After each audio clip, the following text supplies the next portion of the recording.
Welcome back to Morning Express on this 8th day of November 2016, and it is just a few hours before the conclusion of what has been a grueling year for the two candidates. Well, not the two candidates, there's actually more. There's and I remember this morning we were just discussing and saying it looks like it's just two candidates. Yeah. But we're talking about the US election, Akisa. And of course, a very interesting one because for the very many years Americans have been holding elections, these are the most unpopular candidates that they've had.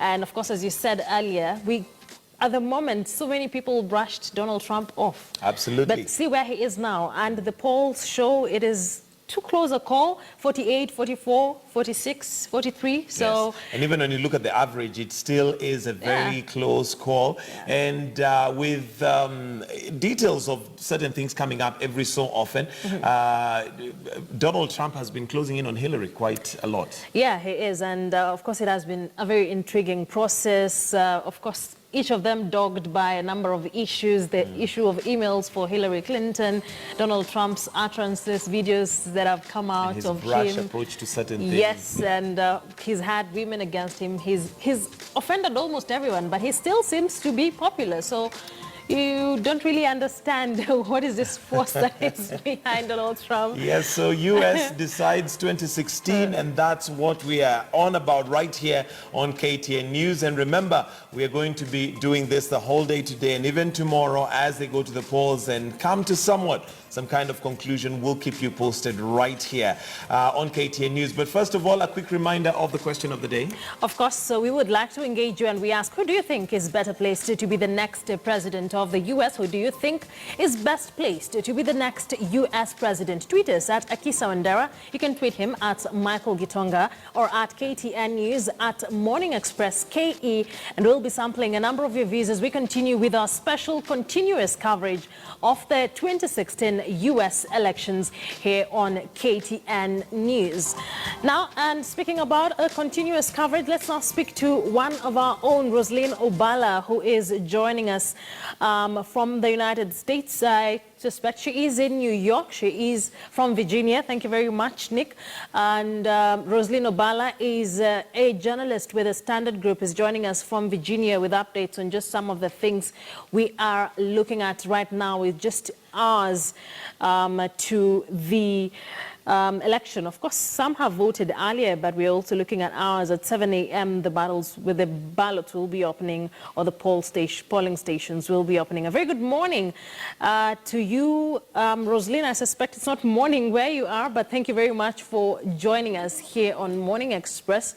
And as we were just discussing with Michael, it has been a long journey. It has been an interesting campaign period in the U.S. It has been intriguing. The whole world has been watching. What is at stake now?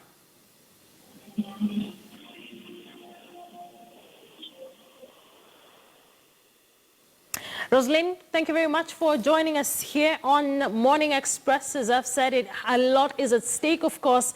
It has been a grueling campaign period, as Michael terms it, but how would you describe the last push that we've seen from both sides to just get votes? Hillary Clinton has once again gotten Obama on her side to give a powerful message and try to swing people their side. How would you describe this last push for votes, Roslyn?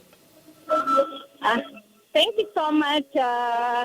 But Michael, I'll hand it over to you. Thank you, for that Akisa. discussion. We certainly will ensure that we address that concern of yours, although you being here already is giving us a bit of gender balance, but there you go. Well, in case you're joining us now, it's America Decides 2016. We do know that in just a few hours, all Americans are going to have gone to the polls and voted for their next president.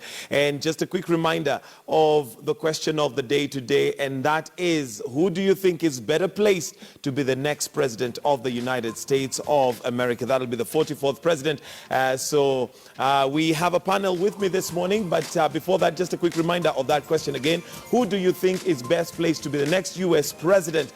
Do let us know what your thoughts are.